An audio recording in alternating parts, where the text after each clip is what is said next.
उजनी धरणातून सोडलेलं पाणी चंद्रभागेला पोचायला सुरुवात झालेली आहे। जवळपास 21,000 क्युसेक्सनं पाणी चंद्रभागेत सोडलेलं आहे। पाण्याची पातळी वाढत चाललेली आहे आणि आज आता महासफाई अभियानानिमित्त जिल्हाधिकारी साहेब असतील, पालकमंत्री साहेब असतील, ते आता इथं चंद्रभागेच्या वाळवंटात सफाईसाठी पोचलेले आहेत। ज्या पद्धतीनं हे पाणी वाढत चाललेलं आहे, भाविकांना स्नानाला काय अडचण येऊ शकते आणि आषाढी दरम्यान काय व्यवस्था करावी लागणार आहे। आपल्यासोबत पालकमंत्री आहेत। साहेब, ज्या पद्धतीनं पाणी वाढते, कशा पद्धतीचं नियोजन असणार आहे आणि पाणी कधीपर्यंत नियंत्रणात येऊ शकते? नाही, आपण सगळेजण अनुभव घेतोय की यावर्षी पाऊस खूप पूर्वीच पडला आणि यावेळी उजनीची पातळी पण वेगानं वाढते। आज जवळजवळ 75% उजनीमध्ये पाणी आहे आणि वरून येणारा विसर्ग जो पाणी येतं आहे वरून, ते पण साधारण 45-50 हजार क्युसेकच्या आसपासचं पाणी येत होतं।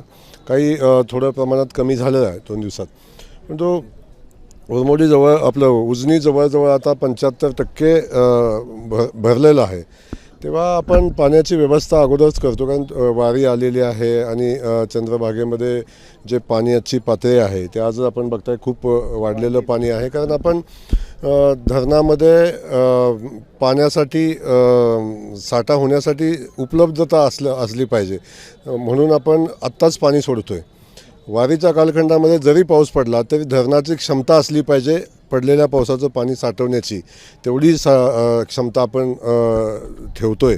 म्हणून आता पाणी सोडायचं काम चालू आहे आणि साधारण माझं प्रशासनाशी कलेक्टर आहेत, आम्ही सगळ्यांशी अधिकाऱ्यांशी चर्चा करतोय की साधारण 28-29ला आपण पाणी फक्त 2000 क्युसेक्सनं आपण इथं ठेवू, बाकीचं पाणी आपण स्टोअर करू, अशा पद्धतीची व्यवस्था आपण लावतो।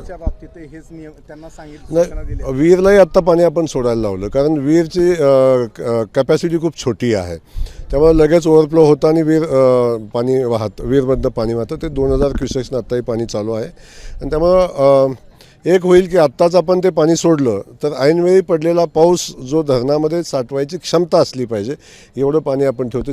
संतुलन तेही ठेवायला गेले, जर चुकून पाऊसच नाही पडला तर धरण मोकळं राहायचं आणि पुन्हा लोक अंगावर यायचे, असंही काम होईल। त्यामुळे दोन्हीचं संतुलन कसं ठेवता येईल असं नियोजन आपलं चालू आहे। आषाढीच्या दरम्यान कुठली दुर्घटना होऊ नये यासाठी पालकमंत्र्यांनी उजनी आणि वीर धरणाच्या पाण्याचं नियोजन केलेलं आहे। तेवढ्याच प्रमाणात पाणी सोडा, ज्या प्रमाणात भाविकांना व्यवस्थित स्नान करता येईल, कोणालाही बुडून जाऊ नये अशा रीतीची तयारी त्यांनी केली आणि प्रशासनाने जवळपास 40 कोळी समाजाचे बांधव इथं पोहणारे जे आहेत त्यांना वाचवण्यासाठी इथं थांबवलेलं आहे। याचबरोबर लाईव्ह जॅकेटच्या बोटी इथं असणार आहेत, त्यामुळं यावेळेला कुठलीही दुर्घटना होणार नाही याची काळजी प्रशासनाने घेतलेली आहे। कॅमेरामन अजित देशपांडेसह सुनील दिवाणे, एबीपी माझा। एबीपी माझा, उघडा डोळे बघा नीट।